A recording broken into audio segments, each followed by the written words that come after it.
Eu chego de manhã e chamo, né? Cheguei, né? Olha, mãe. Eu chamei ela, eu chamei o Michel, nada. Aí chamei tua mãe, nada. Eu falei, deve ser o chip do meu, né? Aí desmontei, mexi no chip, chamei de novo, nada. Eu falei, porra, é impossível ser o Nextel deles. Eu chamo do controle, né? Do CCO. Eu chamei do CCO, do CCO é certeza. Se o do CCO não chamar, o problema tava aqui. Do controle da Ecovias. Se o do controle da Ecovias não chamar, o problema tá aqui, porque o do controle da Ecovias nunca dá pau. Aí é golpe Não baixo, pode nem vai dar no seu pau. cabelo. Entendeu? Então eu peguei e chamei o do CCO. O CCO chamou, falei, então o problema tá lá.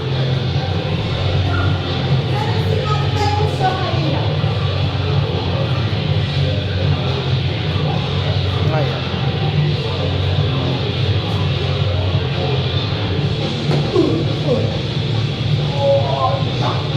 Ó. CCO. Não, viu?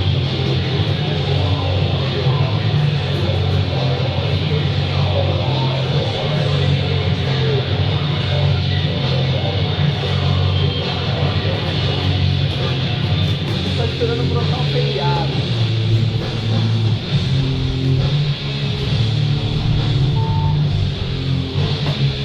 Eu já tenho que trabalhar de banda mesmo.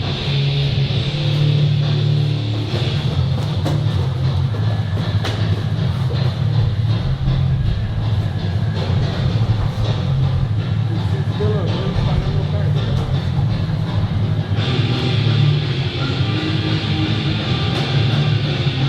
Olha só, me dá 700 bancos pra pagar meu cartão. Libera 4 pau. Caralho, o que você me falou ontem? Eu tava com 654 na mão ontem. E eu levei o saco. E meu cartão tá de saco, sabe dele de volta. Você não me falou ontem, eu te dava o dinheiro. Não, Ainda eu falei pra tua mãe ainda, falei, você vai precisar, Rita? Eu não vou precisar agora. Você vai precisar pra alguma coisa? Não, não vou. A minha rescisão da choperia. Tá com 650 pau na mão, um cheque de 650 pau na mão ontem, depositei. não, eu tenho um feriado também, feriado mais velho. Agora tá na merda de verdade.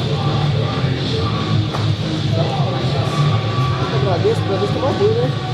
É, mas agora teu pai vai abrir uma Itaú pra mim. Ó, Não, agradeço que tá uma merda. Tava na choperia? tava.